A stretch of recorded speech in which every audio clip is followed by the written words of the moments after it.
Voter তালিকা নিৰ্বাচনী আয়োগে প্ৰস্তুত কৰে, তাত বিজেপিৰ কোনো কমেণ্ট নাই। আমি নিকা এখন ভোটাৰ তালিকা হোৱাটো বিচাৰো। কৰবাত ভুল থাকিলে ইলেকশ্যন কমিশ্যনে শুধৰাব লাগে আৰু ভোটাৰ তালিকাৰ সম্পূৰ্ণ দায়িত্ব নিৰ্বাচনী আয়োগৰ, তাত আমাৰ কোনো কমেণ্ট নাই।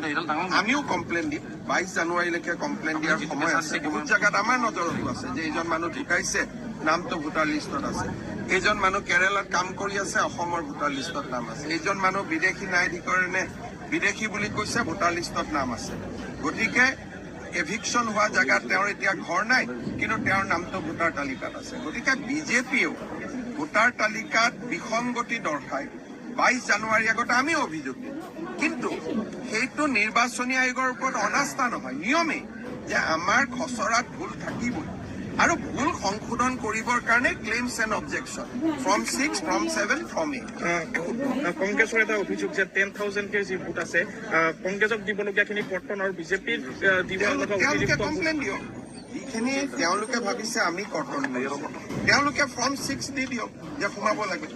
এইটোতো খোলা কিতাপ নহয়, 3খন ফৰ্ম আছে। আপোনালোকে জানে নাজানে মই ক'ব নোৱাৰো, কালিৰ পৰা নিউজত কৰি আছে। এইটো নিউজেদি কেতিয়াও ঠিক নহয়।